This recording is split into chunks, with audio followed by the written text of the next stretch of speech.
The gilded doors had barely closed behind her when his voice cut through the silence. "Leave before the guests arrive."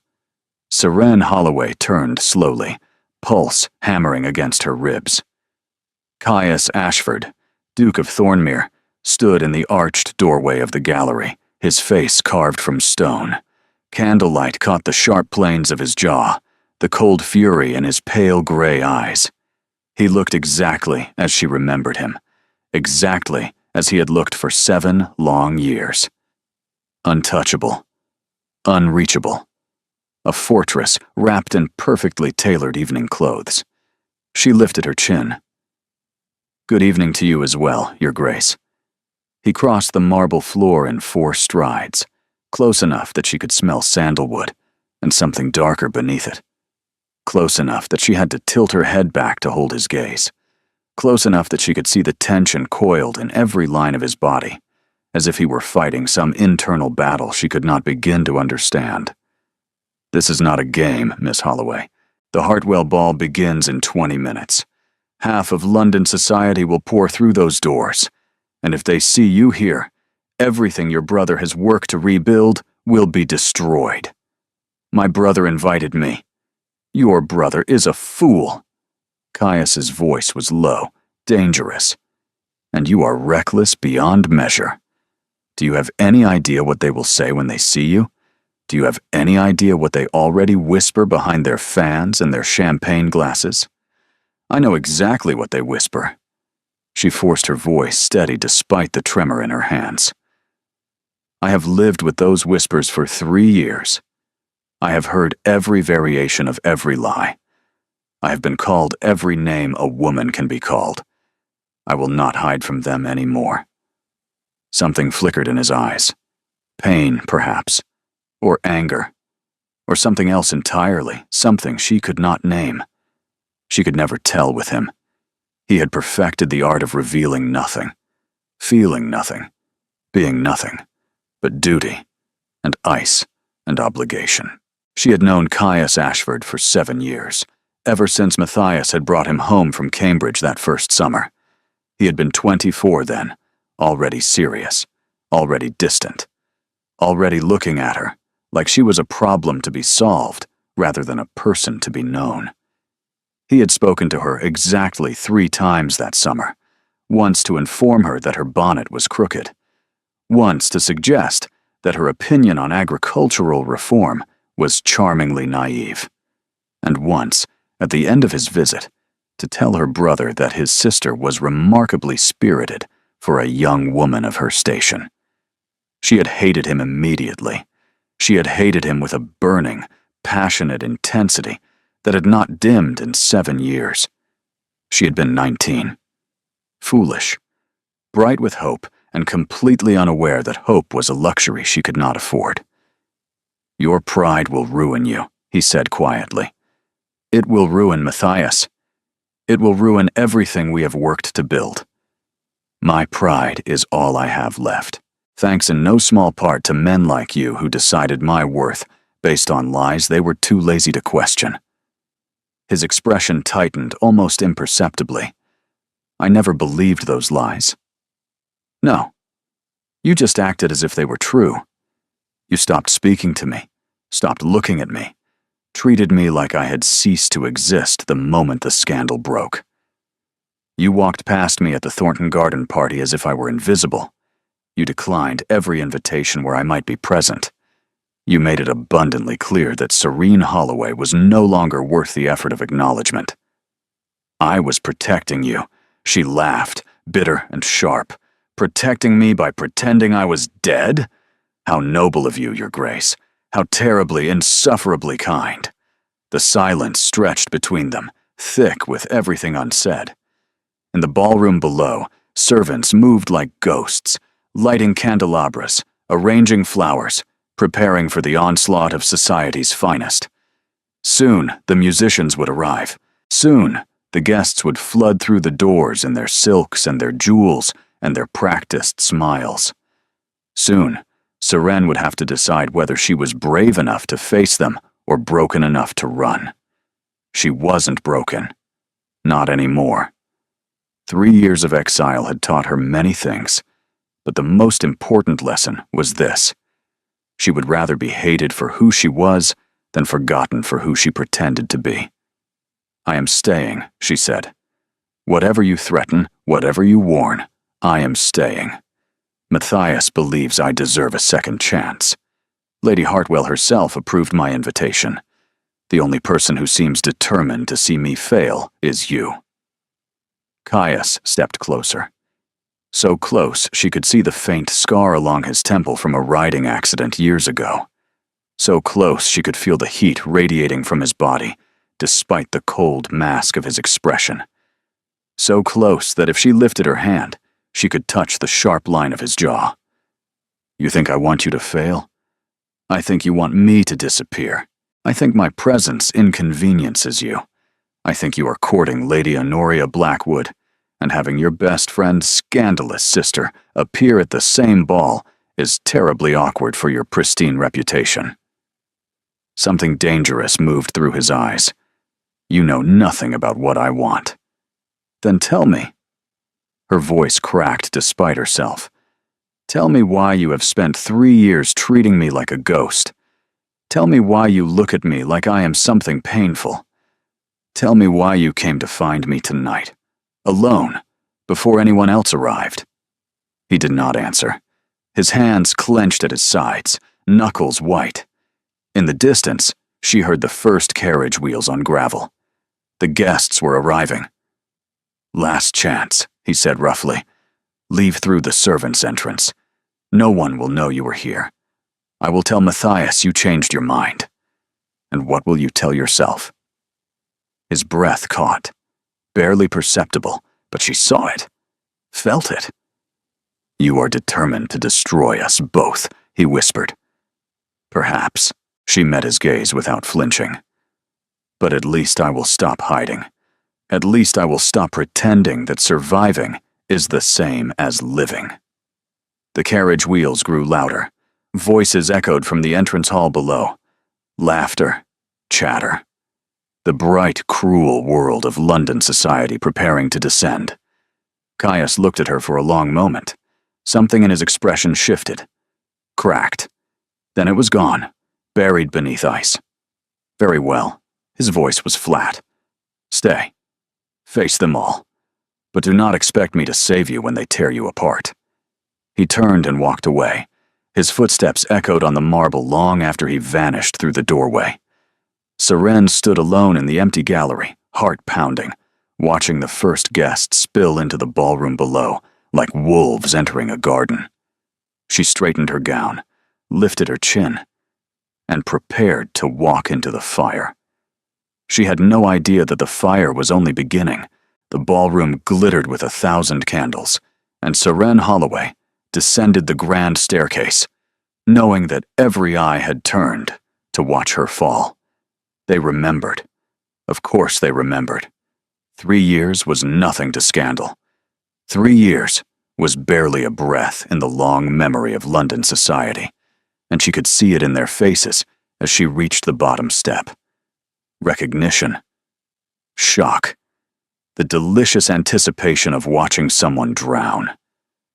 Lady Whitfield raised her fan to whisper to her companion, her eyes bright with malicious glee. Lord Pembury turned away, as if her very presence offended his sensibilities. 3 young debutantes clustered together near the punch bowl, giggling behind gloved hands, their whispers carrying just far enough for Seren to hear fragments. Disgraced. Shameless. How dare she? And across the room, Caius Ashford watched her with an expression she could not read. Seren forced herself to breathe, forced herself to move. She had survived worse than whispers. She had survived the complete destruction of everything she thought her life would be. She had survived 3 years of isolation, 3 years of pitying looks from servants and cutting remarks from former friends, 3 years of watching the world move on without her. This was just a ballroom. These were just people. They could not hurt her any more than she had already been hurt. Seren. Matthias appeared at her side, his face tight with concern. He was 2 years older, with the same dark hair and gray-blue eyes that marked all the Holloways. But where she had learned to hide her emotions behind stillness, Matthias wore his heart openly. Right now, that heart was worried. "Are you certain about this? It is too late to be uncertain." She took his arm, grateful for the steadiness of his grip. "Besides, you were right. I cannot hide forever. I cannot spend the rest of my life as a ghost in our country estate, attending to needlework and pretending that London does not exist. I did not mean for you to face them alone. I am not alone." She squeezed his arm. "I have you. And Lady Hartwell has been extraordinarily kind. She did not have to invite me. She did not have to risk her reputation on a woman most of society considers ruined beyond redemption. Lady Hartwell believes in redemption." Matthias guided her toward a quieter corner of the ballroom. "But not everyone shares her generous spirit. Caius told me he tried to convince you to leave. Caius can go hang himself from the chandelier for all I care." Her brother's lips twitched. "That seems rather extreme. He told me I would ruin everything. He looked at me like I was a disease he wanted to quarantine. Like the very sight of me caused him physical pain." "He looked at you," Matthias said quietly, "like a man who is terrified of something. The only thing Caius Ashford fears is scandal." She accepted a glass of champagne from a passing footman. "And I am the embodiment of scandal, am I not? The woman who destroyed her own reputation by the age of 21. The woman no decent man would consider. The woman who should have had the grace to disappear entirely. That is not what happened. It does not matter what happened." She drank deeply. "It only matters what people believe. It only matters what stories they tell each other over tea and biscuits, what rumors they spread at dinner parties, what lies they whisper behind their fans." She had been 21 when Lady Catherine Huxley came to her in desperation. Catherine had been her closest friend since childhood, the sister she had never had. They had shared everything, every secret, every dream, every hope for the future. And when Catherine told her about Lord Reginald Vance, about the marriage her family was forcing her into, about the cruelty she would face at the hands of a man 3 times her age, with a reputation for violence that made Seren's stomach turn, there had been no question about what she would do. She had helped Catherine escape. She had arranged the carriage, the disguise, the route to Catherine's aunt in Scotland. She had been the one to delay Lord Vance when he came looking for his missing fiancée, spinning lies about headaches and delayed correspondence until Catherine was safely away. And when Lord Vance discovered the deception, he had retaliated with surgical precision. He spread rumors that Seren had been meeting a lover in secret. He produced a witness, a man paid handsomely for his perjury, who swore he had seen her emerging from a gentleman's rooms at an indecent hour. He painted her as a ruined woman, a fallen creature, a cautionary tale for young ladies who thought they could defy their betters. It did not matter that it was all lies. It did not matter that Catherine wrote letters defending her from Scotland. It did not matter that Lord Vance himself was a monster who later died choking on his own cruelty at a dinner party, a death so perfectly ironic that Seren had laughed when she heard the news. The damage was done. Seren Holloway was ruined. "You are staring at nothing." Matthias's voice pulled her back. "I am remembering. Stop remembering." He took her glass, setting it aside. "Start living. That is why we are here. To show them that Seren Holloway still exists, still breathes, still deserves a place in this world. And if they disagree, then we make them change their minds. One person at a time, one conversation at a time, one evening at a time. We do not surrender. We do not retreat. We fight." A presence materialized beside them. Seren did not need to look to know who it was. She could feel him like a shift in the atmosphere, like a storm approaching. "Miss Holloway." Caius's voice was formal, cold. "Matthias." If I might borrow your sister for a moment." Matthias looked between them, clearly reluctant. "Caius, whatever you said to her earlier, I think you should know that I support her decision to be here. Your support is noted. It is not merely noted." Matthias's voice hardened. "It is final. She is my sister. She belongs here as much as anyone in this room. If you have a problem with her presence, that is your burden to carry, not hers." Something shifted in Caius's expression, a crack in the ice. "I never said she did not belong." "Then what did you say?" "I asked her to leave for her own protection." He finally looked at Seren, and his eyes were unreadable. "I was wrong." She stared at him. "Wrong? I should not have asked you to hide." His face tensed with something like regret. "I should have offered to stand beside you instead." Before she could respond, a new voice cut through the tension like a blade. Well. Lord Aldrich Pemberton appeared, his smile wide and false. "Miss Holloway, what an unexpected pleasure. I had heard you retired permanently to the country. Something about a scandal, was it not?" Seren's blood ran cold, and suddenly, the evening became infinitely more dangerous. Lord Aldrich Pemberton was precisely the sort of man mothers warned their daughters about, and Seren had known it the moment she first met him 4 years ago at a garden party in Hampshire. He was handsome in a calculated way, the kind of handsome that came from hours spent before a mirror, perfecting every detail. Golden hair artfully arranged to appear carelessly tousled, blue eyes that sparkled with perpetual amusement at some private joke only he understood. He dressed impeccably in the latest fashions, spoke eloquently on every subject, and moved through society like a shark gliding through warm waters, all smooth grace and hidden teeth. Everyone adored him. Everyone trusted him. His smile could charm diamonds from dowagers and secrets from debutantes, and he wielded that charm like a weapon. Everyone except the women who had learned too late what lurked beneath the charm. Lord Pemberton. Seren kept her voice steady despite the chill spreading through her veins. "How kind of you to remember me." "Remember you?" He laughed, a sound like glass breaking. "My dear Miss Holloway, how could anyone forget? Your departure from society was quite the spectacle. I believe there was weeping, perhaps some fainting. The gossip columns talked of nothing else for months. There was neither, actually." She forced a smile. "But I appreciate your vivid imagination." His eyes glittered. "Imagination has very little to do with it. I was there, after all, at the Waverley Ball when Lord Vance made his accusations. Quite the performance you gave.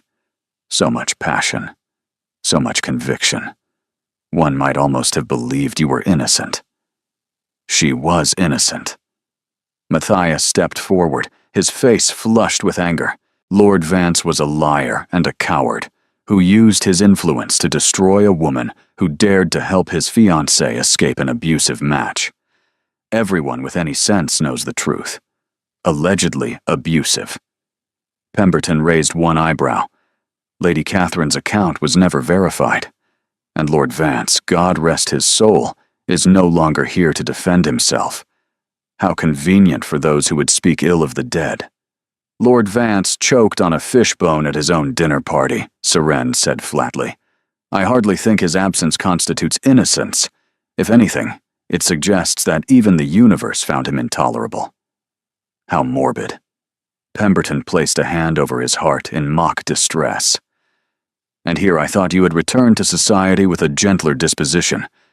Clearly the country has not softened your edges. If anything, exile seems to have sharpened them." Caius moved. It was subtle, just a slight shift in his stance. But suddenly he was positioned between Seren and Pemberton, like a shield she had not asked for. "I believe Miss Holloway's edges are none of your concern," Caius said quietly, "unless you are looking to cut yourself on them." Something flickered in Pemberton's eyes. Surprise, perhaps, or calculation.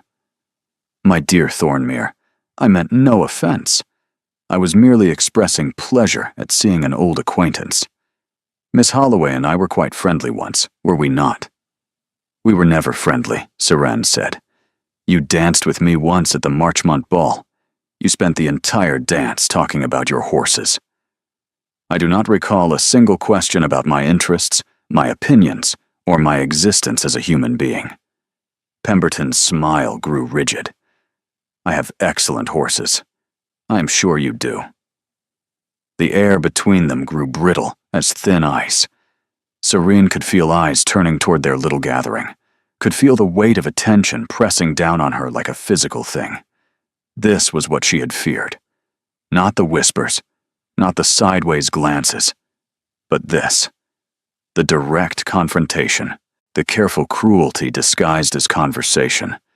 The way men like Pemberton could wound with a word and walk away smiling, leaving their victims bleeding on the ballroom floor. Well, Pemberton adjusted his cuffs. I shall leave you to your evening. Miss Holloway, I do hope your return to society is everything you dreamed it would be. He bowed with exaggerated courtesy and disappeared into the crowd. The moment he was gone, Seren released a breath she had not realized she was holding. He is going to be a problem. Matthias's voice was grim. He has friends everywhere, influence, connections that reach into every corner of London society. If he decides to make your presence here difficult, he could destroy everything before the night is over. I know. We should leave. Matthias reached for her arm. Cut our losses. Try again another time when Pemberton is not here to interfere. No. Both men stared at her. No, she repeated, voice firmer. If I leave now, if I let him drive me out, I prove everything they believe about me.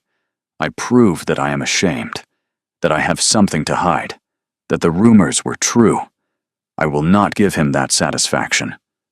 The rumors were not true, Caius said quietly. Then let me prove it. She met his eyes. You asked me to leave before the guests arrived. I refused. Now you are asking me to stay hidden in corners, while Pemberton controls the narrative. I refuse that too. This is not about hiding, Matthias argued. This is about strategy. Living to fight another day. I have been living to fight another day for 3 years. She turned to her brother, her chest constricting with emotion. I am tired of waiting for another day. I am tired of being careful and quiet and invisible. I came here to reclaim my place in this world, and I will not let one poisonous man take that from me. Silence. Then Caius did something unexpected. He extended his hand. Dance with me, he said.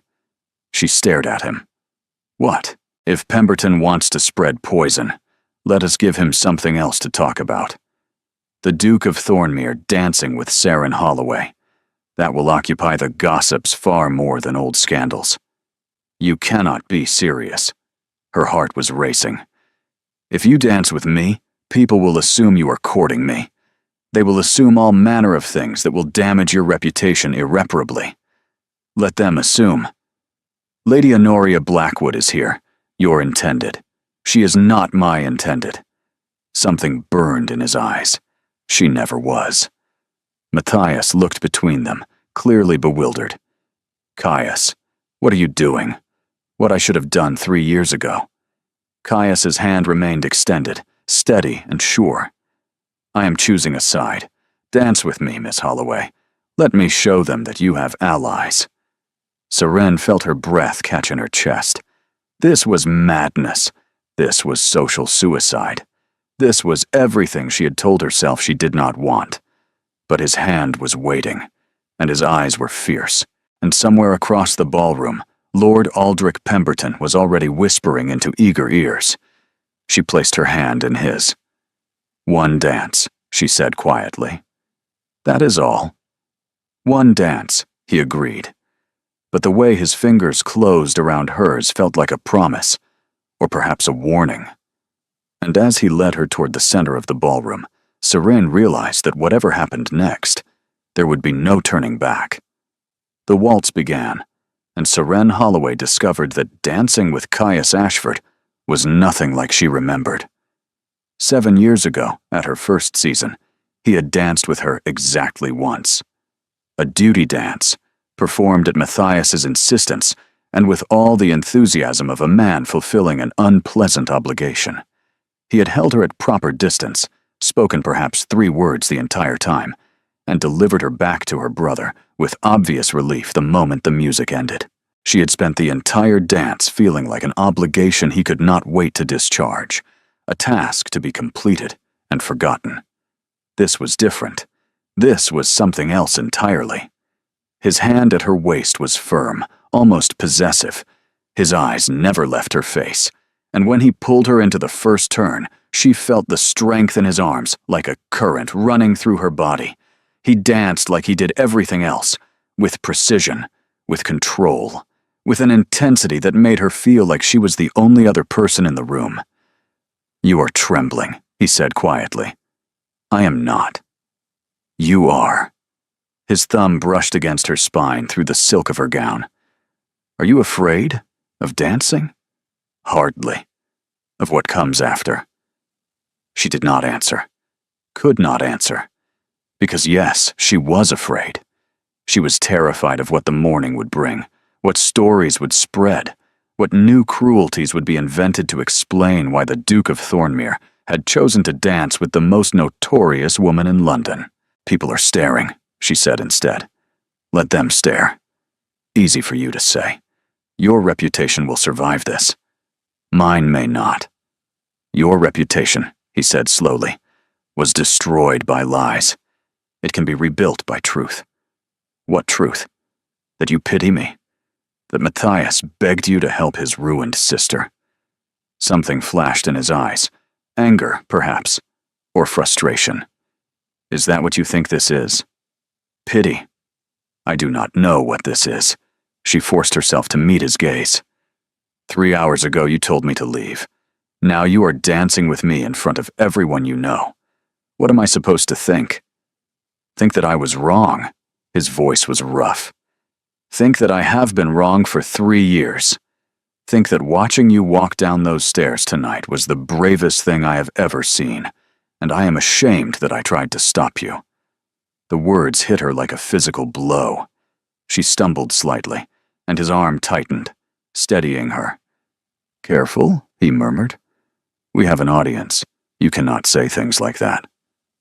"Why not?" "Because I do not know how to respond.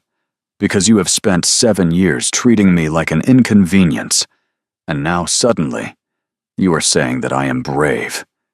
You have always been brave." His face hardened with something like self-reproach. "I was simply too blind to acknowledge it." The music swelled around them. Other couples moved past in a blur of silk and candlelight. Seren was dimly aware of whispers, of pointed glances, of the hungry attention of a society that fed on scandal, like wolves fed on wounded prey. But all she could see was Caius. All she could feel was his hand at her waist, his fingers intertwined with hers, the impossible heat of his body so close to her own. "Why now?" she asked. "Why tonight?" "Because I finally understood something." "What?" He did not answer immediately. The waltz carried them through another turn, past a cluster of matrons with raised fans, past a group of young men who watched with undisguised curiosity. Then, quietly, he said, "I understood that protecting you by staying away was never protection at all. It was cowardice. And you deserve better than my cowardice." Before she could respond, the music ended. They stood frozen for a moment, still holding each other, still caught in whatever strange spell the dance had woven around them. Then Caius stepped back, releasing her with obvious reluctance. "Thank you for the dance, Miss Holloway. Thank you for asking, Your Grace." He bowed. She curtsied.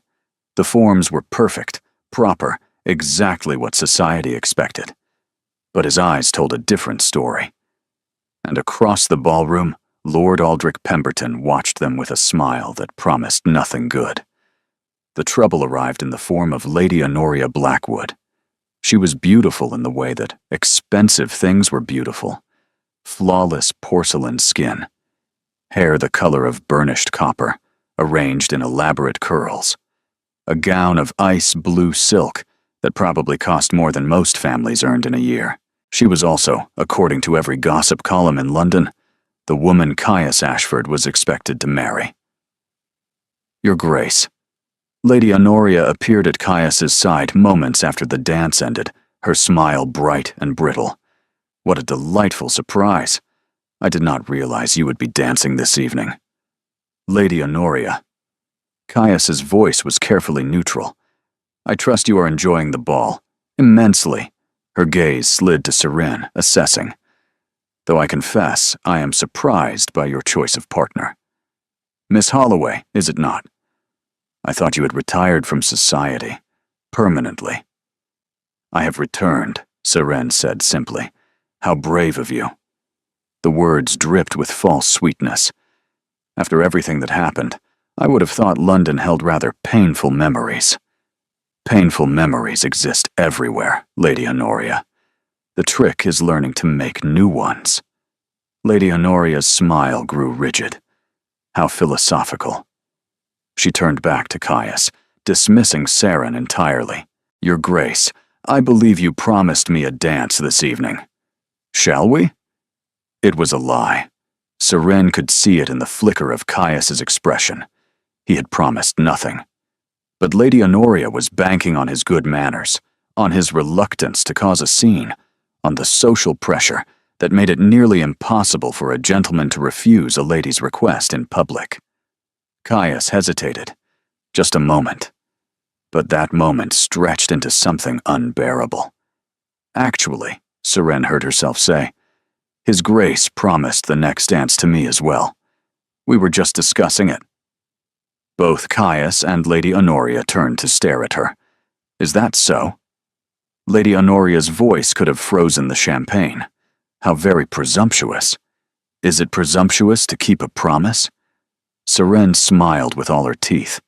I would have thought it was merely honorable. Silence. Then Caius did something extraordinary. He laughed. It was a real laugh, warm and surprised, and it transformed his face completely.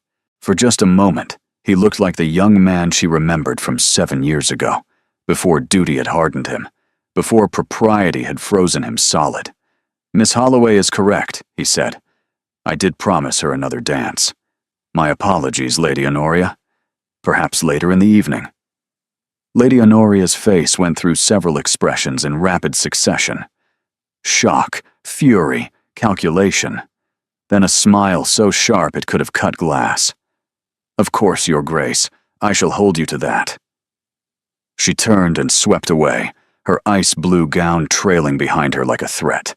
The moment she was gone, Seren exhaled. I cannot believe I just did that. Neither can I. Caius was still smiling. That was either very brave or very foolish. Probably both. Definitely both. But he offered his hand again. Shall we? You did promise me another dance. I lied. I know. His eyes were warm. Dance with me anyway. She should have refused. She should have retreated to Matthias's side and spent the rest of the evening hiding in corners. She should have done 100 sensible things. Instead, she took his hand. The second dance was a cotillion, which meant less intimate contact, but more opportunity for conversation. The figures of the dance moved them apart and together, in a rhythm that felt almost like breathing.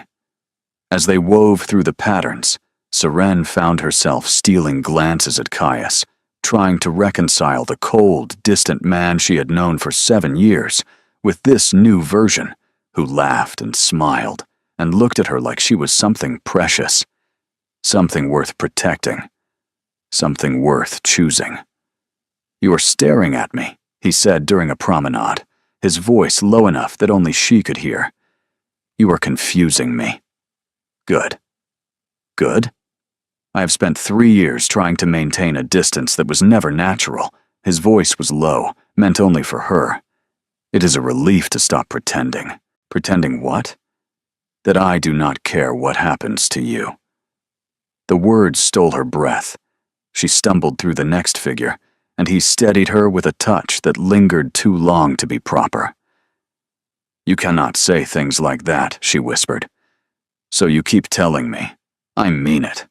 People will notice. People will talk. People are already talking. He guided her through a turn. They have been talking since the moment you walked through those doors. The only question is what story they will tell. And what story do you want them to tell? He looked at her for a long moment. The truth. Which is, I have not decided yet. The dance ended.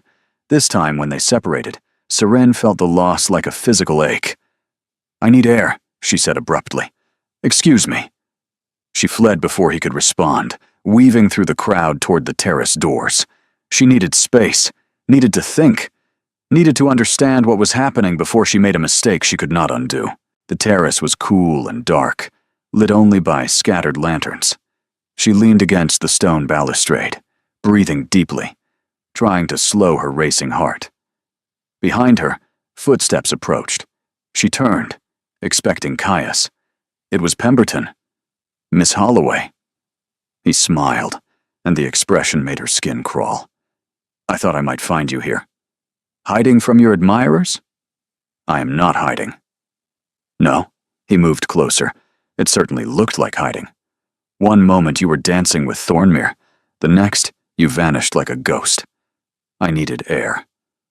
The ballroom is quite warm, he agreed pleasantly. All those candles, all those bodies, all that pretense. Something in his tone made her stiffen. What do you want, Lord Pemberton? Direct as always. He leaned against the balustrade beside her, too close. I want to offer you some friendly advice. I doubt we share the same definition of friendly. Perhaps not. His smile widened. But I think you will want to hear this anyway. I sincerely doubt it. It concerns Thornmere. He paused, watching her face. And the real reason he is suddenly paying you so much attention. Serene's stomach dropped. I do not know what you mean. Do you not? Pemberton's voice was silky. You are not a fool, Miss Holloway, whatever else you may be. Surely you have wondered why the most eligible duke in England would suddenly attach himself to a woman with no reputation, no fortune, and no prospects. Perhaps he simply enjoys my company. Perhaps, Pemberton laughed softly. Or perhaps he needs something from your brother. Something that requires your cooperation. My brother has nothing Thornmere needs. Does he not? Pemberton tilted his head. I have heard rumors about certain investments, shipping ventures, trade routes that require political connections to secure. Your brother has been cultivating those connections quite assiduously. That has nothing to do with me. It has everything to do with you. He stepped closer, and she could smell wine on his breath. Thornmere needs your brother's support for a venture that could make him very wealthy. What better way to secure that support than to court the sister? You are lying. Am I? Then why did Thornmere suddenly decide to dance with you tonight? Why is he looking at you like you are the only woman in the room? Because he genuinely cares for you? Yes. The word came out before she could stop it. Yes, he does. Pemberton stared at her. Then he laughed, long and cruel. Oh, my dear Miss Holloway. His voice dripped with false sympathy. You really believe that, do you not? You really think the Duke of Thornmere would risk his reputation, his standing, his future marriage to Lady Honoria Blackwood for you? He said Lady Honoria was never his intended, and you believed him. Pemberton shook his head slowly. How terribly naive. The contracts were drawn up months ago. I have seen them myself. Thornmere is set to marry Lady Honoria by the end of the season. His father arranged it before he died. The words hit her like ice water. You are lying, she said again, but her voice wavered. Ask him yourself. Pemberton straightened, adjusting his cuffs. Ask him about the contracts. Ask him about the shipping venture. Ask him why he suddenly appeared at your side tonight after 3 years of silence. I think you will find his answers illuminating." He turned to leave, then paused. "One more thing, Miss Holloway. I would be very careful about trusting your brother's friends. In my experience, men like Thornmere are never what they seem." He vanished into the darkness. Seren stood alone on the terrace, trembling, as everything she thought she understood crumbled around her. She did not know how long she stood there. Minutes, perhaps, or hours. Time had lost all meaning. Contracts, shipping ventures, political connections. Was that all she was? A pawn in some arrangement between her brother and Caius? A convenient piece to be moved across a board she did not even know existed? It could not be true. Matthias would never use her like that. He loved her. He had spent 3 years defending her, protecting her, fighting for her place, in a world that wanted to forget she existed. But Caius, she thought of the way he had looked at her tonight, the warmth in his eyes when he laughed, the way his hand felt at her waist, steady and sure. Had all of it been calculated? Had every word, every gesture, every moment of apparent honesty been nothing more than manipulation? "Miss Holloway," she spun around. Caius stood in the terrace doorway, his expression concerned. "You have been out here for nearly 20 minutes. Matthias is worried." "Matthias is worried?" Her voice came out sharp. "Or you are." "I am as well." He stepped onto the terrace. "Something has upset you. Nothing has upset me. You are trembling. It is cold. It is not that cold." He moved closer. "What happened?" She wanted to ask him, wanted to demand the truth about the contracts, the shipping venture, everything Pemberton had said. But the words stuck in her throat, tangled with fear and doubt, and something that felt terribly like hope. Because if she asked and he lied, she would know, and knowing would destroy whatever fragile thing had begun to grow between them tonight. "I encountered Lord Pemberton," she said carefully. Caius went very still. "What did he say to you?" "Nothing of consequence." "Seren," his voice was rough. "Tell me what he said." She stared at him. "You called me by my first name." "Did I?" "You did." She laughed, brittle. "We are not on first-name terms, Your Grace. We barely know each other. We have known each other for 7 years. No, you have known my brother for 7 years. You have tolerated me, endured me, occasionally acknowledged my existence when politeness demanded it. But you do not know me." Something flickered across his features. Pain. "You are right." His voice was quiet. "I do not know you. I made certain of that." "Why?" "Because knowing you was dangerous." She stared at him. "Dangerous?" Caius ran a hand through his hair, destroying its careful arrangement. "Do you remember the Marchment Ball? 5 years ago?" Vaguely. She had attended dozens of balls over the years. They all blurred together. You wore a yellow gown. You laughed at something Lady Catherine said, and the sound carried across the entire room. I was standing with your brother, discussing something tedious about estate management, and I looked up and saw you." He paused, his face tight with emotion. "I saw you, and I thought, if I let myself care about her, I will never be able to stop." The words hung in the air between them. Seren found she could not breathe, could not move, could not do anything but stare at him as the world rearranged itself around this single impossible confession. "So I chose not to care," he continued, voice harsh. "I chose distance. Coldness. I made myself look through you, because looking at you was too difficult to bear. And when the scandal broke, when Lord Vance destroyed your reputation with his lies, I told myself it was better this way. Better that you hate me than risk everything by standing at your side. You abandoned me." Yes, the word was wrenched from him, I abandoned you when you needed me most. I told myself I was protecting you by staying away, but the truth is, I was protecting myself. From wanting something I thought I couldn't have. From choosing something that terrified me. And now, he laughed, broken. Now I am watching you face down an entire ballroom alone, and I am realizing that my protection was never worth anything. That my distance only made things worse. That 3 years of telling myself I did not love you was the greatest lie I have ever told. The word echoed between them. Love. He had said love. Serene opened her mouth, closed it, tried again. What about Lady Honoria? Her voice shook. What about the contracts? Caius's expression changed, darkened. What do you know about the contracts? Pemberton told me. That you are bound to marry her by the end of the season. That your father arranged everything before he died. The silence that followed was long and terrible. Then, quietly, Caius said, Pemberton told you the truth. Most of it. The words hit her like a physical blow. So it is real. She stepped back. You are engaged to her. My father signed the contracts without my consent. I was not even in the country. I returned to discover that my future had been decided for me. But you did not refuse. I could not refuse without destroying my family's relationship with the Blackwoods entirely.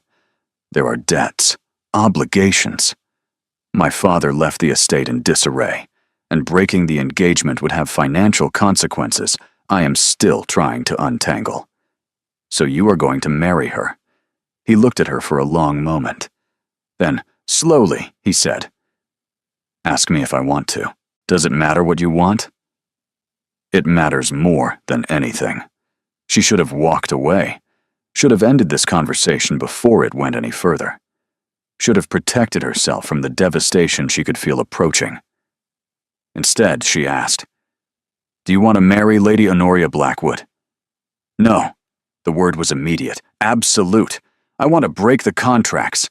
I want to tell the Blackwoods that I will not be bound by promises made without my knowledge. I want to choose my own future. And what future do you want? His eyes never left hers. I want a future where I wake up beside someone who challenges me, someone who makes me laugh, someone who walked into a ballroom knowing she would be torn apart and did it anyway because she refused to hide anymore. His voice dropped. I want you, Seren. I have wanted you for 5 years, and I am done pretending otherwise. She was crying. She had not realized it until she felt the tears sliding down her cheeks, hot and silent. You cannot have me, she whispered.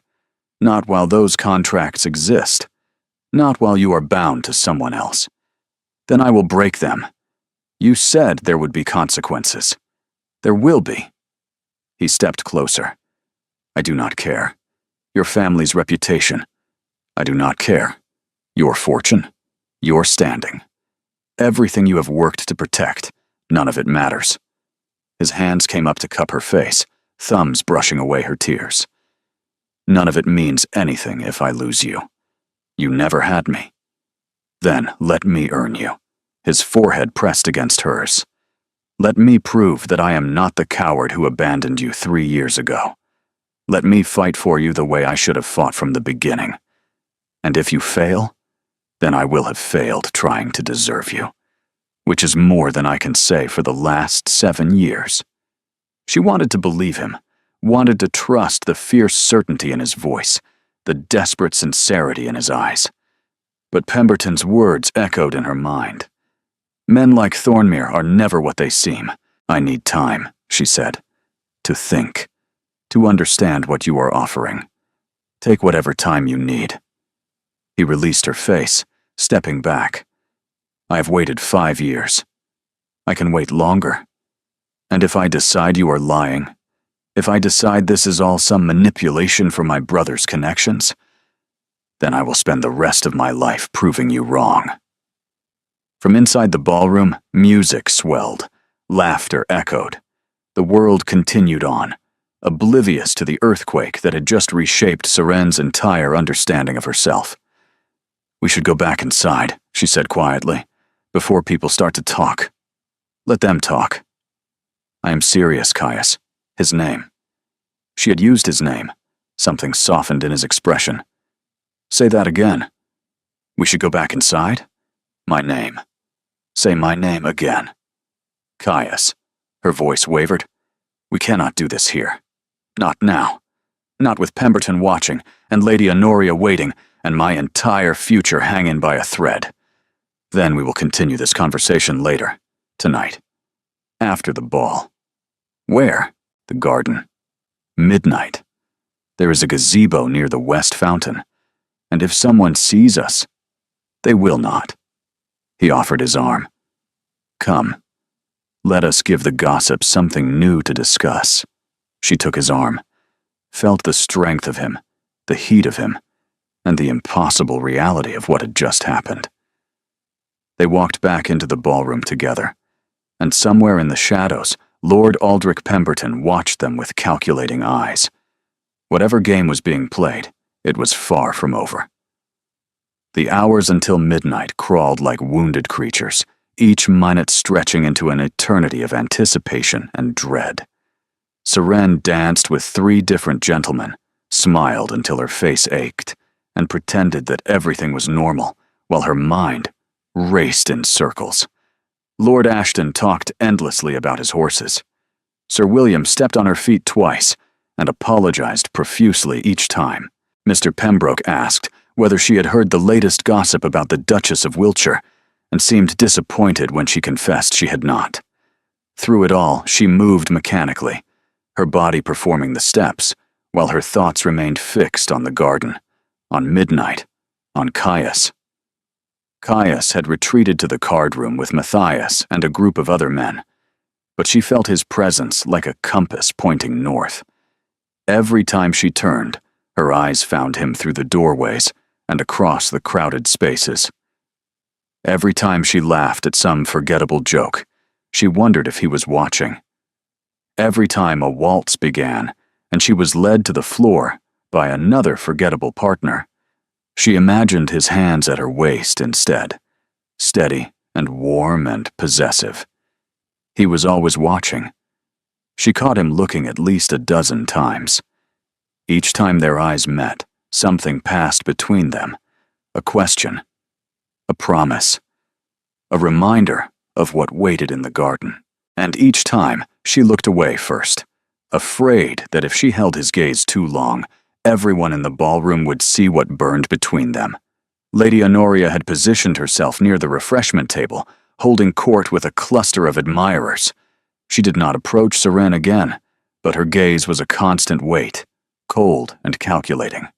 Whatever alliance had been promised between the Ashfords and the Blackwoods, Lady Honoria clearly intended to claim her prize. And she did not appreciate competition. And Pemberton.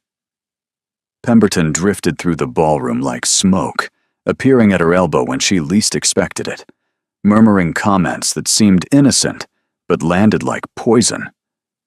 Thornmere looks distracted tonight. I wonder what could be occupying his thoughts. Lady Honoria seems rather upset. Did something happen between her and the Duke? Your brother is deep in conversation with Lord Ashworth.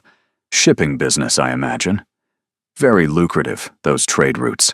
Each comment was a needle, designed to make her doubt, designed to make her question everything Caius had said on the terrace. By 11 o'clock, she was exhausted.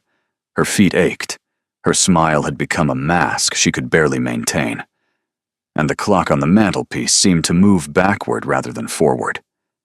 You look troubled. She turned to find Matthias at her side, his expression concerned.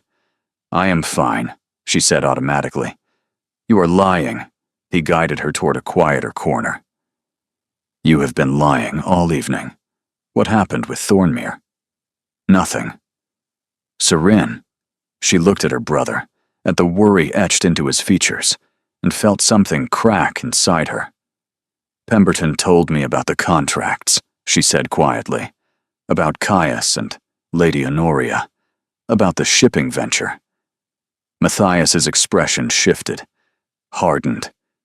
What exactly did he tell you? That Caius is bound to marry Lady Honoria by the end of the season. That the contracts were signed before his father died. That your investment in the shipping routes requires political connections that Caius can provide. She paused, her chest constricting painfully. That I am a pawn in some arrangement between you. Silence.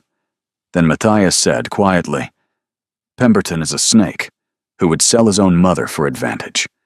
But he is not entirely wrong. Seren felt the ground shift beneath her feet. You used me. No. Matthias grabbed her arm, urgent. Listen to me. Yes, I have been working with Caius on a shipping venture. Yes, his connections would be valuable.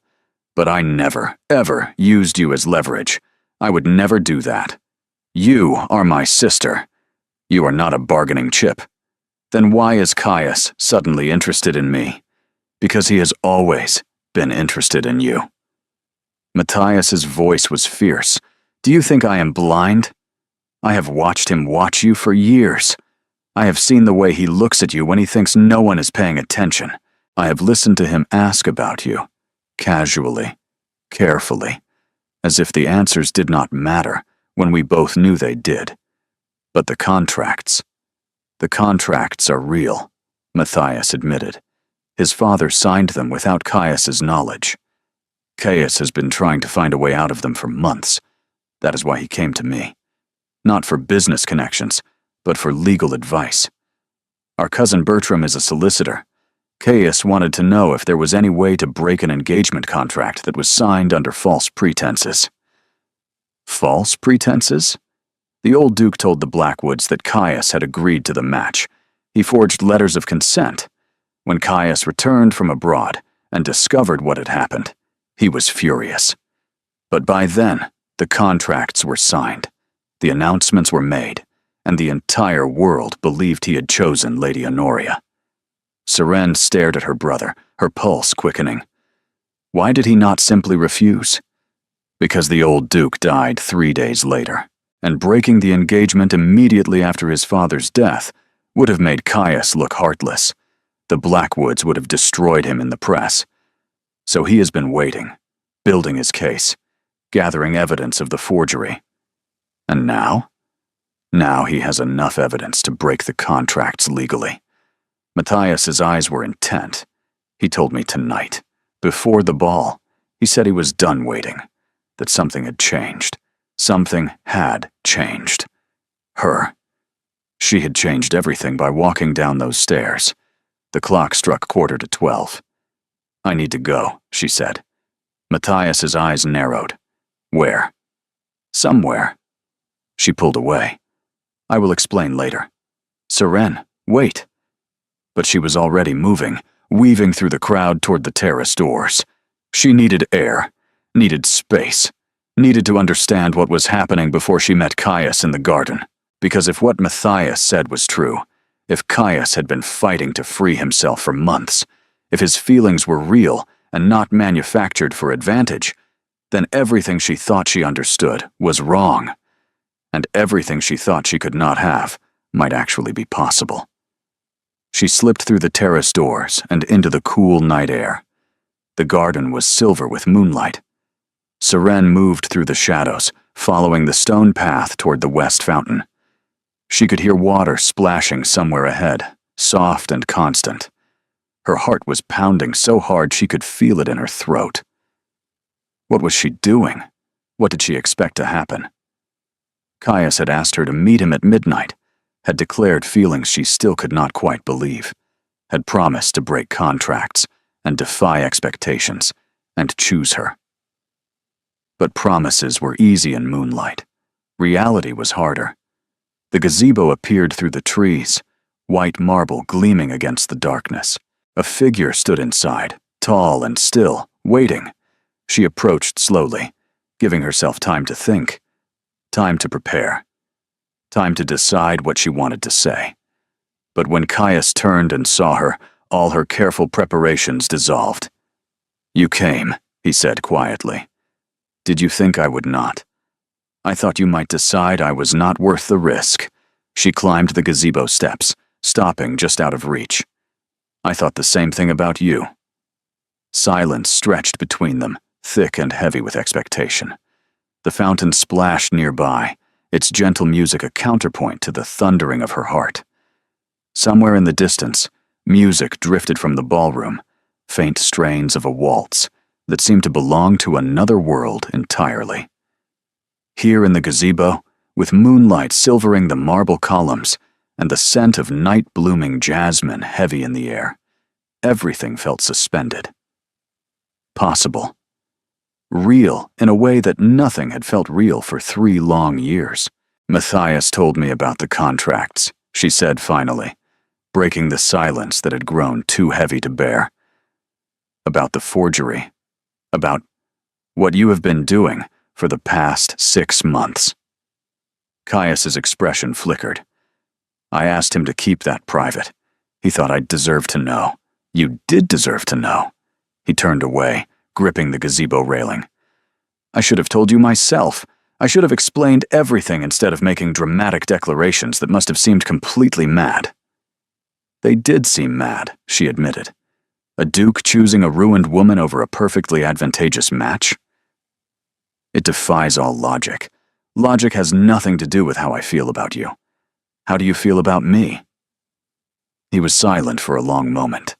The moonlight caught the sharp lines of his face, illuminating the vulnerability beneath the mask he usually wore. When he finally spoke, his voice was rough with emotion she had never heard from him before. Then he turned back to face her, and his eyes were raw. I feel like I have been drowning for 5 years, he said quietly. Every ball, every dinner party, every social obligation. I have been going through the motions, performing the role of the duke everyone expects me to be, while inside I was suffocating. And every time I see you, I remember what it was like to breathe. Every time I hear your laugh across a crowded room, every time I catch a glimpse of you in a garden or a gallery, something inside me comes alive again. That is how I feel about you. That is what you do to me. And I am terrified of it. Serene felt her breath hitch in her chest, her eyes stinging with unshed tears. Caius, I know I have no right to say these things. I know I have done nothing to earn your trust. I abandoned you when the scandal broke. I let you suffer alone because I was too afraid of what wanting you might cost me. I was a coward. You were protecting yourself. I was protecting nothing. His voice was harsh. I lost 3 years with you because I was too weak to fight for what I wanted. And now I am standing here, asking you to give me a chance I do not deserve, knowing you have every reason to refuse. She moved closer, close enough to see the tension in his face, the fear in his eyes. What if I do not refuse? He went very still. What if I say yes? She reached up, her fingers brushing his cheek. What if I tell you that I have spent 3 years hating you for abandoning me, but beneath the hatred was something else, something that never quite died, no matter how hard I tried to kill it? Serene. I am terrified, she whispered. Terrified that this is a dream. Terrified that you will wake up tomorrow and realize you have made a terrible mistake. Terrified that everything Pemberton said was true, and I am just a fool who wants too much. You are not a fool. His hand came up to cover hers. And Pemberton is a liar who wants to destroy anything good because he cannot have it himself. Why does he hate you so much? Caius hesitated. Then quietly he said, because I refused to help him destroy someone else 3 years ago. Someone he wanted to ruin for personal reasons. Who? Catherine Huxley. Serene's blood ran cold. Catherine? Pemberton wanted to marry her, before she was promised to Lord Vance. When Catherine's family refused him, he blamed me. Said I had poisoned them against him. But you barely knew Catherine. I knew her enough to warn her father about Pemberton's gambling debts, about the women he had ruined, about the violence he was capable of when he did not get what he wanted. The words hit her like stones. Violence? Caius nodded, his face grim. There were rumors. servants who had been dismissed for speaking out, a young woman who disappeared from society entirely after refusing his advances. Nothing that could be proven, but enough to make me warn Lord Huxley. So when Lord Vance destroyed my reputation, Pemberton saw an opportunity. He helped Vance spread the rumors, made certain they reached every corner of London society. He wanted to punish me by hurting everyone I cared about, including me, especially you.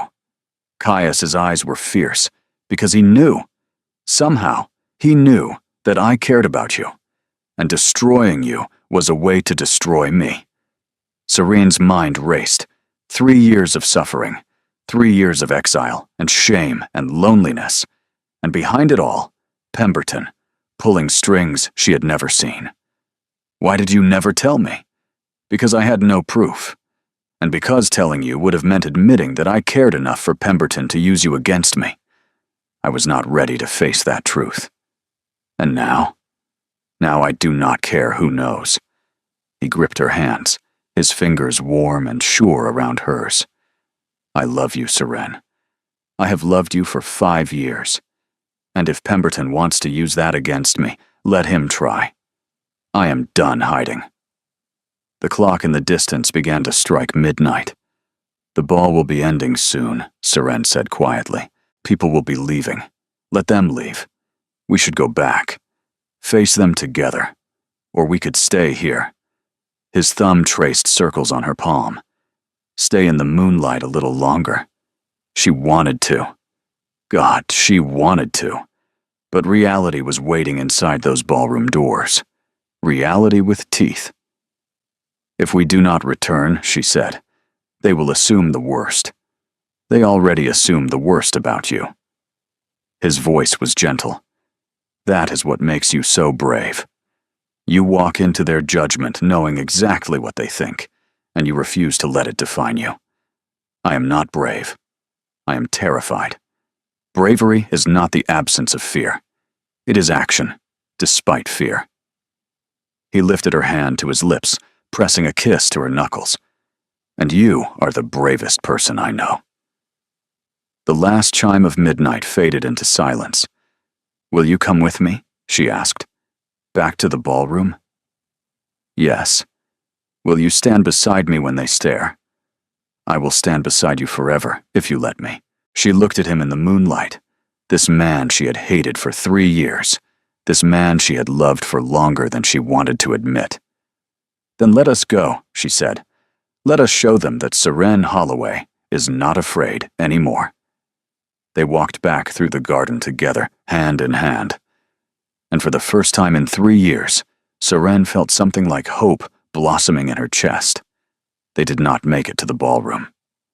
Lord Aldrich Pemberton was waiting on the terrace, a glass of champagne in one hand, and a smile on his face that made Serene's blood run cold. He leaned against the stone balustrade with practiced casualness, but his eyes were sharp, calculating, watching them emerge from the darkness of the garden like a predator watching prey walk into a trap. There you are, he said pleasantly, his voice carrying the false warmth of a man who had practiced charm until it became a weapon. I was beginning to think you had disappeared entirely. How romantic. A midnight tryst in the garden. The gossips will be absolutely delighted when they hear about this. Step aside, Pemberton. Caius's voice was flat, stripped of all pretense. His hand tightened around Serene's, protective and possessive. Oh, I don't think so. Pemberton did not move, his smile widening into something that no longer pretended to be friendly. You see, I have been doing some thinking while you were whispering sweet nothings to Miss Holloway, about how this evening has unfolded, about the spectacular scene you have been creating with your dances and your declarations. There has been no scene. Has there not? Pemberton raised an eyebrow. The Duke of Thornmere, publicly courting a ruined woman while his contracted fiancée watches from the sidelines. Lady Honoria is quite distressed. Her family is furious. The gossips are having a feast. That is none of your concern. It becomes my concern when it affects people I care about. You do not care about anyone but yourself, Seren said quietly. Pemberton's eyes shifted to her. Ah, Miss Holloway, still so defiant, still so determined to pretend you belong here. Tell me, has Thornmere explained exactly what will happen when he breaks those contracts? Nothing will happen, Caius said. The contracts were signed under false pretenses. They are legally void. Are they? Pemberton's smile widened. Because I have been speaking with Lord Blackwood this evening, and he seems quite convinced that the contracts are ironclad. He mentioned something about witnesses, documents, proof that you agreed to the match months before your father signed anything. That is a lie. Is it? Pemberton swirled his champagne. Lord Blackwood seemed very certain. He even mentioned a letter, written in your own hand apparently, expressing your enthusiasm for the match. Caius went very still. There is no such letter, he said quietly. Lord Blackwood believes there is, and when he produces it tomorrow, I imagine it will be quite difficult to claim the contracts were signed without your consent. Seren felt the ground shifting beneath her feet. A forged letter, more lies, more manipulation, and Pemberton at the center of all of it. You forged it, she said, just like you helped Lord Vance spread lies about me. You are the one who has been manipulating everything. Careful, Miss Holloway. Pemberton's voice was soft, dangerous. Accusations without proof are a hazardous business. You, of all people, should know that. What do you want? Caius demanded. Want? Pemberton pretended to consider. I want many things, Thornmere. I want my debts forgiven. I want a seat in Parliament. I want the respect that has been denied me by people who think they are better than I am. He stepped closer, and his smile turned vicious. But most of all, I want to watch you suffer the way I have suffered. I want to watch you lose everything, the way you made me lose everything when you turned Lord Huxley against me. I told Lord Huxley the truth. You told him lies. I told him facts. Caius's voice was ice. You are a predator, Pemberton. You destroy anyone who refuses to give you what you want, and I will not let you destroy her. How noble. Pemberton glanced at Seren, but I am afraid it is already too late. The letter will be produced tomorrow. The Blackwoods will demand satisfaction, and you, Thornmere, will have a choice. Marry Lady Honoria as contracted, or face complete social and financial ruin. There is a third option, Caius said quietly. Is there? I could destroy you first. The words hung in the air, sharp as broken glass. Pemberton's smile flickered. You would not dare. You have spent 3 years trying to hurt the people I care about. Caius stepped forward. You helped ruin Serene's reputation. You forged documents to trap me in a marriage I never agreed to. You have lied, manipulated, and schemed your way through society like a disease. Careful, Thornmere. I have been careful. His voice was deadly calm. I have been gathering evidence for months. Witnesses who will testify to your crimes. Documents proving your involvement in Lord Vance's campaign against Seren. Letters you wrote to Lady Catherine's family, threatening them if they did not surrender her to Vance's control. You cannot prove any of that. I can prove all of it. Caius pulled a folded paper from his coat. This is a sworn statement from your former valet, the one you dismissed last year for knowing too much. He has been very cooperative. Pemberton's face went white. You have until dawn to leave London, Caius continued. If you are still here when the sun rises, I will deliver this evidence to the magistrate. Every lie you have ever told will be exposed. Every crime you have ever committed will be documented, and you will spend the rest of your life in a prison cell, wondering how you lost everything. Silence. Serene watched Pemberton's expression cycle through shock, fury, and finally, something that looked almost like fear. "This is not over," he said quietly. "Yes," Caius said. "It is." Pemberton stared at him for a long moment. Then he turned and walked away, disappearing into the darkness of the garden. Serene released a breath she had not realized she was holding. "Is that true?" she asked quietly. "The evidence. The valet. Every word." Caius turned to face her. "I told you I have been preparing for this. I have been building a case against Pemberton since the moment I realized he was behind your ruin. Why did you not tell me? Because I was not certain it would work. Because I wanted to protect you from hope that might be false. Because he stopped, his expression pained. Because I am not very good at trusting people with my plans." She stared at him. "You gathered evidence to destroy Pemberton. You built a case to break the contracts with the Blackwoods. You spent months preparing for this moment, and you never said a word. I wanted to tell you when it was finished, when I had won. I did not want to promise you a future I could not deliver. And now. He looked at her, and his eyes were fierce. Now I have won. The contracts are void. Pemberton is finished, and I am standing here, free for the first time in my life, asking you if you will have me." Tears burned in her eyes. "You are asking me to marry you? I am asking you to let me court you properly, to let me prove that I am worthy of you, to let me spend the rest of my life making up for the 3 years I wasted being afraid.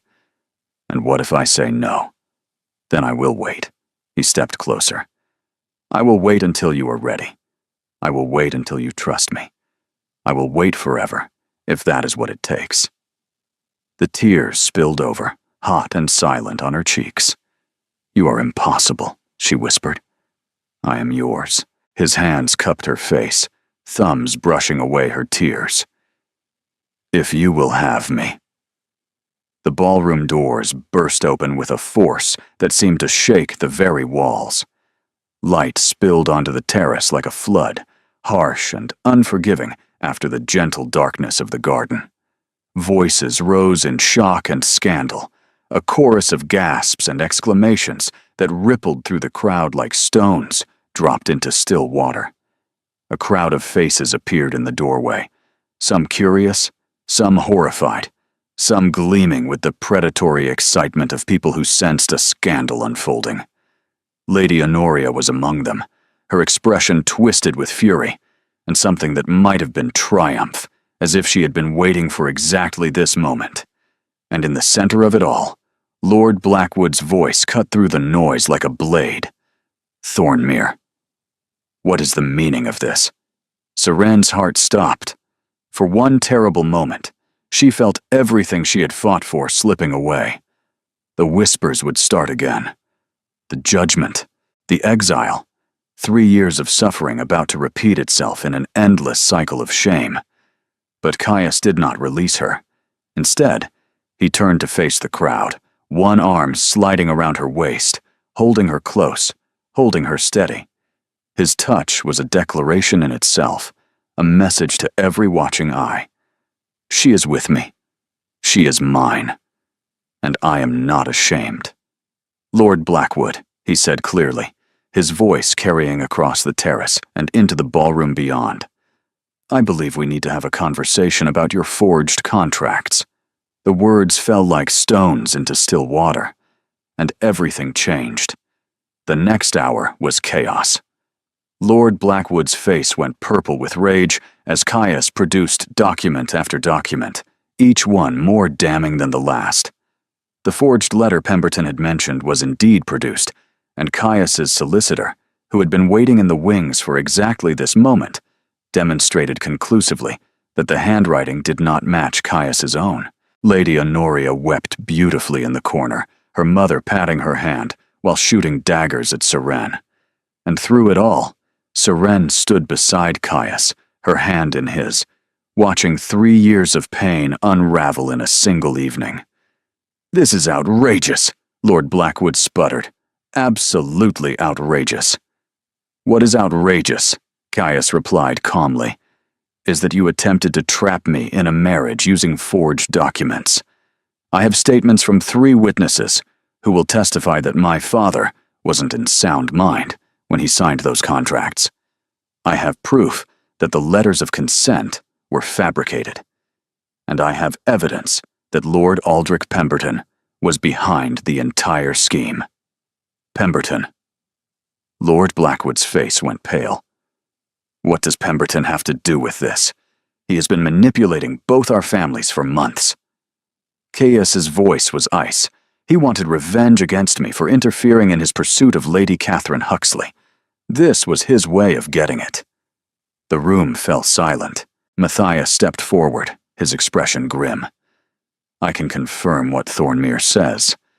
Pemberton approached me 6 months ago, attempting to broker a business arrangement that would have given him access to my shipping routes. When I refused, he threatened to destroy my family's reputation. I believe his involvement with the Blackwood contracts was part of the same scheme. This is preposterous, Lord Blackwood said, but his voice had lost its certainty. You cannot expect anyone to believe that Pemberton orchestrated all of this. I expect them to examine the evidence, Caius replied, which I will present to the magistrate tomorrow morning, unless you would prefer to withdraw your claims now and avoid the scandal. A heavy silence fell over the ballroom. Lady Honoria had stopped crying. Her mother had gone very still. Lord Blackwood's face was a mask of calculation, weighing his options, measuring the damage. Finally, slowly, he spoke. Perhaps we were too hasty in our assumptions, he said stiffly. Perhaps the contracts require further examination before any claims are made. I think that would be wise. Caius's voice was pleasant. Very wise indeed. Lord Blackwood turned to his daughter. Come, Honoria, we are leaving. Lady Honoria rose, her face blotchy with tears. She paused beside Seren, her eyes burning with hatred. You think you have won, she said quietly. But this is not over. I think, Seren replied steadily, and that you should be more careful about who you align yourself with in the future. Pemberton's schemes have destroyed more than one reputation tonight. Lady Honoria stiffened, her lips pressing into a thin line. Then she swept past, following her parents toward the doors. The moment they were gone, the ballroom erupted. Whispers became conversations. Conversations became exclamations. 100 people tried to make sense of what they had just witnessed, and in the center of it all, Seren stood with Caius's arm around her waist, feeling the weight of every gaze. But this time, the gazes were different. This time, they held something other than judgment. Curiosity, respect, even admiration. She had faced them all, and she had not broken. You are trembling, Caius said quietly. I think I am in shock. That is understandable.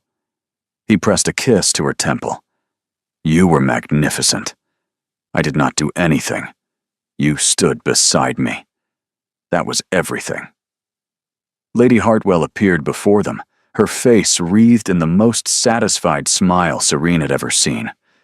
The older woman's eyes sparkled with delight, and she clasped her hands together like a child who had just witnessed something wonderful. Well, she said brightly, her voice carrying just far enough for the nearest guests to hear.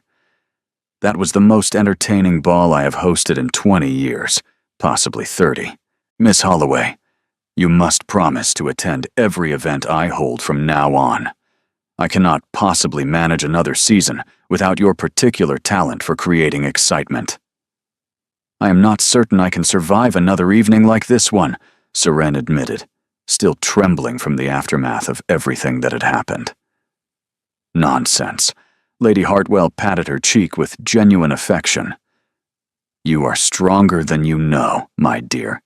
You walked into this ballroom knowing exactly what they thought of you, knowing every cruel word that would be whispered behind your back, and you did not falter. You did not hide. You stood in the center of the storm and refused to break. That takes a kind of courage most of these people will never understand. And you have excellent taste in allies, she added with a pointed glance at Caius. She swept away to manage her other guests, leaving Saren and Caius alone in a bubble of stunned, exhausted silence.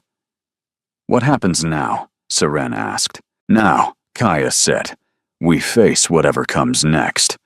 Together. And if society does not accept us, then society can go hang." He turned her to face him, his eyes fierce. "I am done caring what they think. I am done letting their opinions control my life. The only opinion that matters to me is yours."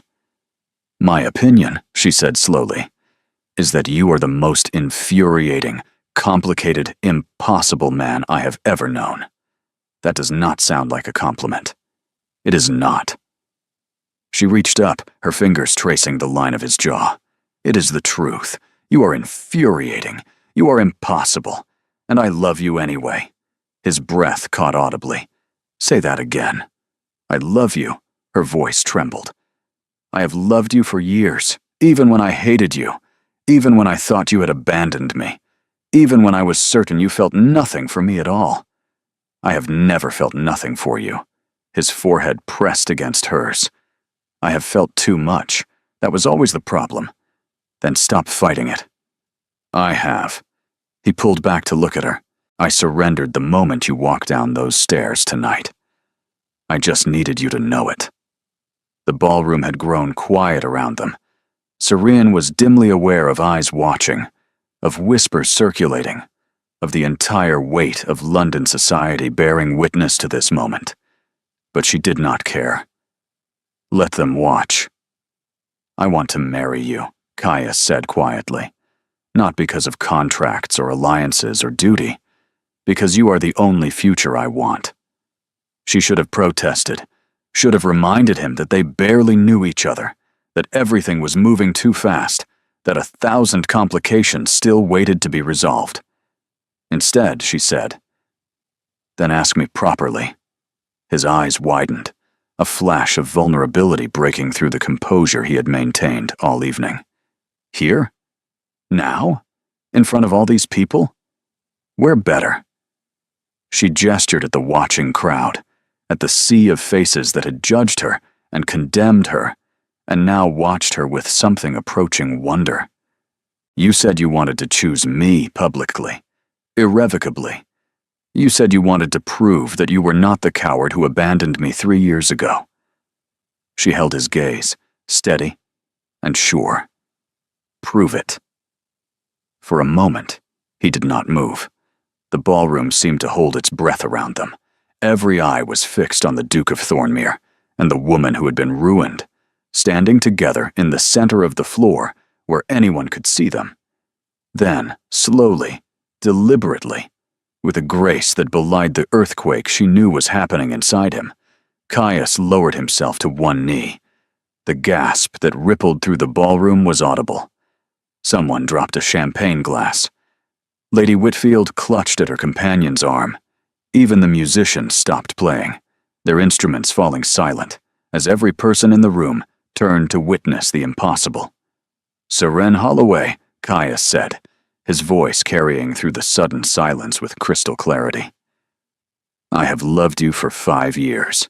I have been a fool and a coward for most of that time. I let fear dictate my choices.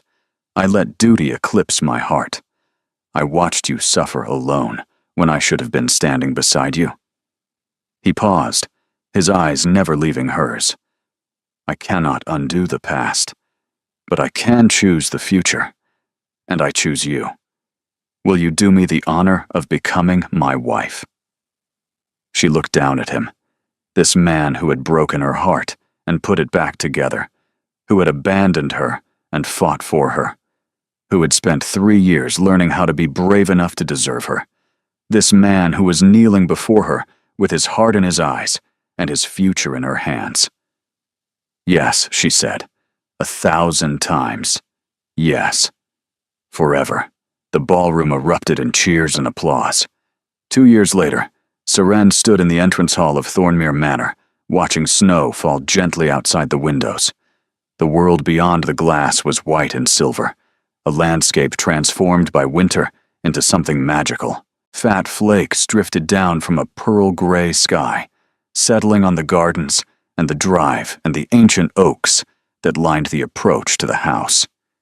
It was beautiful, peaceful, a far cry from the storms she had weathered to arrive at this moment. Christmas garlands hung from every surface, their dark green boughs studded with red berries and golden ribbons. Candles glowed warm and golden in every window, casting pools of light that pushed back the early darkness of the winter afternoon.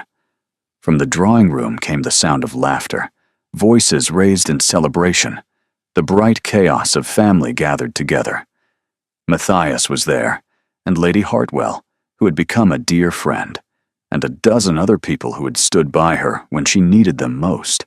And somewhere in the midst of it all, a small voice was demanding attention with all the authority a 2-year-old could muster. Wool gathering? She turned, smiling, her heart still catching at the sight of him even after 2 years of waking up beside him every morning. Caius stood in the doorway, impossibly handsome, in a deep green waistcoat that matched his eyes. 2 years of marriage had softened him in ways she still marveled at.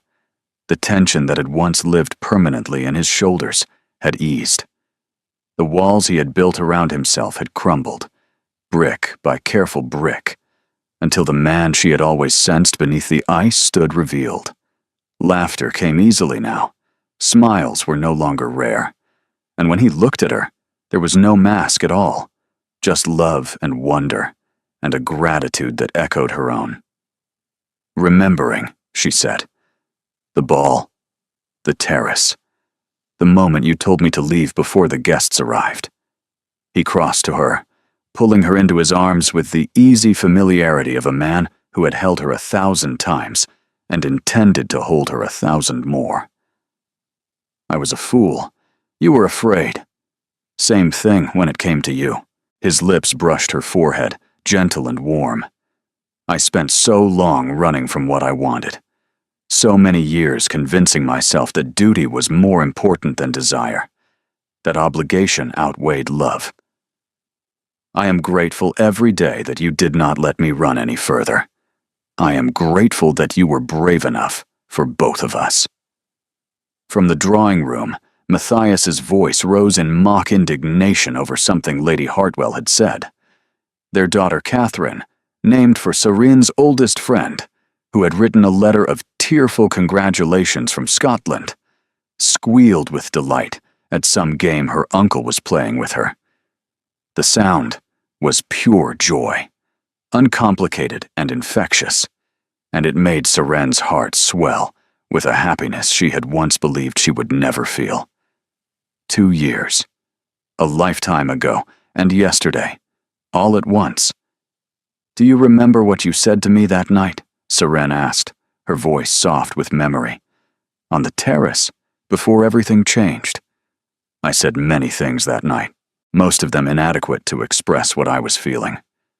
You said that protecting me by staying away was never protection at all, that it was cowardice, that you had been telling yourself lies for 3 years to avoid facing the truth.